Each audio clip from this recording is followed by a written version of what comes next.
Welcome everyone to Wise-ish, your daily power boost. Today's topic is a very near and dear one to my heart. There have been conversations that I've been having with a number of people, and on the personal level, it's been an area that I haven't really wanted to show up for, but I do. It's about suicide. And of late, and especially with the pandemic extending itself across the world, and the holiday times are coming upon us, and we're still being asked to stay at home. There are a lot of things happening in the hearts and the minds and the souls of a lot of folks around the world. And sometimes you really don't know how to handle this particular emotional need, mental need, spiritual need, physical need. There are now some reports that basically state that it could be even an hereditary gene, something genetically that sometimes trigger a soul to wish to take their lives. There are also cases where the soul continues to think about the act of doing it again and again, but for some reason they're not able to do it, but it haunts them, the fact that they even think that they want to end their lives. Throughout the world, people are losing loved ones, and it's got to be one of the most painful experiences, especially if you've been close to the person, whether it's a spouse or a child or a best friend or even a relative that you are close to. The fact that you didn't know the internal turmoil they were going through, you sometimes carry the guilt of wishing that you could have done more. You might even look inside of yourself and replay all of your encounters with the person. How many times they might have been trying to reach out to you for help, but you really didn't know how to respond to them. Maybe they were putting their ducks in a row and giving things away. Maybe they were maybe being the best of themselves for you before they made the decision to leave. The research has shown that so many signs reveal to us that someone is contemplating the transitioning of their own lives. In religions, it is told us that it's one of the greatest acts that you can do, that it takes the soul a very, very long time to forgive the soul for that decision. And I can think about that on many levels, and I have to admit that I'm still percolating that idea, that if I do take my own life, then it's almost as if I'm damned to hell. I don't want that, especially if I was living in it as well. But I've met so many young boys and girls, adults, good people, good families, and they have decided to take that path. And sometimes when you do look back and the parents or the loved ones look back, they saw the signs. You know, whenever somebody very close to you, and maybe this is not a good time because a lot of people are giving things away now because of the pandemic, but it's the certain things that they are giving away. Those things that really mean a lot to them. When they start to get their affairs in order, you know, they get their insurance or their bills, or they keep things in a way that if in case they're not around, you will be able to know what to do afterwards.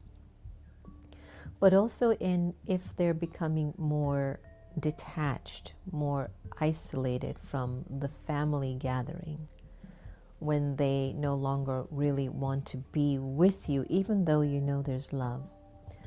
But if they're pulling away slowly, more and more, and you begin to realize that they're spending a lot of time by themselves, those are just a few signs. So what do you do? Then if you're suspecting that somebody close to you might be percolating that idea, it might be a rough time for everyone anyway. It's Christmas, it's Hanukkah, it's Kwanzaa, it's the end of the year, it's the beginning of new. There are a lot of different energies that are going to come up in all of us, whether you are contemplating taking your life or not. But the real deal here is how can we help each other to somehow support each other's moments in life. And let's call it that. Let's call, even if I've had a thought of transitioning my own life with my own hands, it was a moment in life, and how can I receive help to not go that route? And how can I recognize somebody who's very close to me that I can just help them without even them knowing that I'm helping them? Sometimes the harshest thing you can say is to tell someone that, I don't know why, but I hope you're not thinking of doing something stupid. I hope you're not thinking of ending your life. You're scaring me. Or even if you walk around the home with the feeling that your child, your spouse, or somebody is really seeming like they're falling into a very, very deep state of depression, loneliness, isolation, that you've been observing their behavior, that you're picking up the thought that maybe they're thinking of ending their lives. What do? Be so engaged with them. I know it's a hard call, but you have to find a way to not let them stay alone. And it's a test, because yes, we have love, and yes, we are love, but to let the love be 100% and to completely fulfill the responsibility of that love, and not allow the attachment to seep in where the fear comes of the worst thing that could possibly happen. So let's say you suspect something is happening with a loved one. Go into their rooms. Spend more time with them. If they happen to have a television or they love music, just sit with them and say, wow, I was passing by your room. I love that song. Or, what are you watching today? Oh, wow, you like horror? Oh, I get so scared. I don't know. It touches something in me I can't explain. Or you both decide to find a movie that you really love to watch. Ever so often, depending on the relationship, the age of the individual, just put your hand on their back and stroke their backs, rub their heads, without any thought or feeling or vibration of, I don't want you to do this, I hope you don't go that, but don't. You're just love at that particular time. Another thing you can try to do is to create programs, create activities that you all can do in the home. Sometimes make yourself vulnerable enough that you can ask them, could you help me to paint? Could you help me with this cupboard? Could you help me with this closet? Hon, could you tell me what you think about this? And even though they might be slow or detached, or they might tell you, I'm sorry, I'm busy, I've got things to do, and you go, okay, when can you help me? I really can't do this by myself. It can plant a seed to give them the feeling of how needed they are. Another thing that you can try to do is to go out, do activities, go jogging, get physically the body moving, especially if the person spends a lot of time by themselves. Try to get them to do some sports, try to get them to do dancing, try to get them to go jogging. I like nature walks, but also nature walks continues to make that reflection happen. So I tend to steer away from that unless it's like a picnic and you've got friends and family over and everybody's just together and they're barbecuing. Those sorts of a gathering. If for whatever reason they want to, move away and go, no, I don't want to do it. I don't want to play anymore.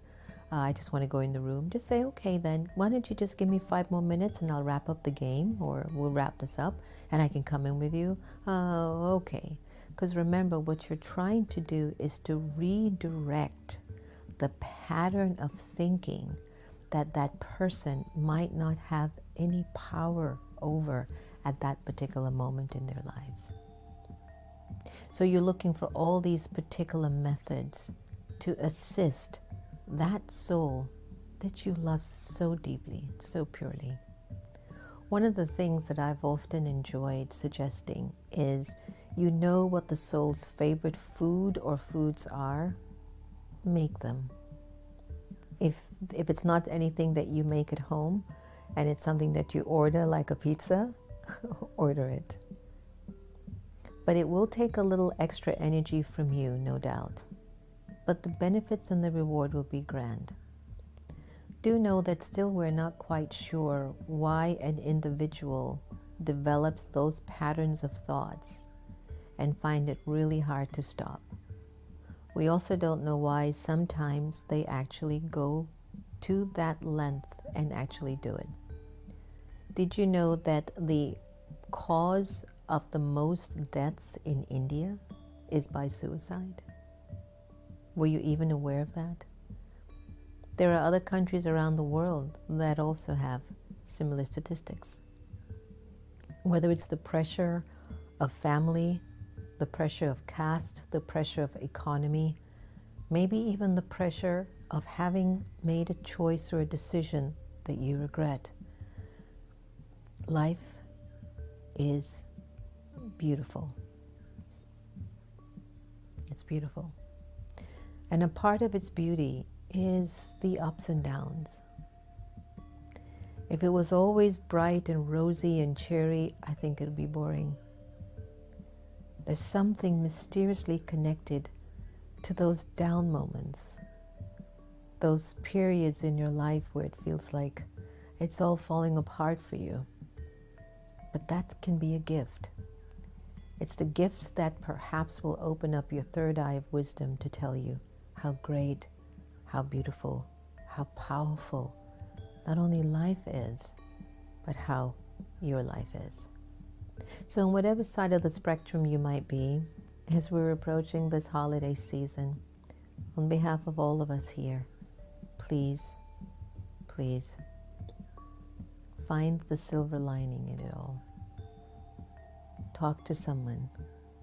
If you need any help, email us, whatever, text. There are so many hotlines and places now that individuals can turn to. There are online therapy spaces that you can sign up for and speak your heart out. We always sometimes think we're alone in our suffering, but we're not. And the moment you start to speak up and speak out about some of these thoughts that you don't like having, you'll realize how much support you actually have and that you're not alone. And it's just a moment, and we're sure it'll pass. So I really felt called to share that story this morning because I've been thinking a lot about various things today, and it was a very touching topic for me this morning. Your blessing is, may you finish all traces of ego and transform your attitude, awareness, and vision by remaining aware of your beautiful spiritual life. Wow, that's so fantastic. Thank you so much for joining us, Wise-ish, where a little wisdom can go a long way. Remember, no one can take away your happiness. You have to give them permission. And maybe we are here on the planet Earth to actually love each other the same. Take care. Have a wonderful day today.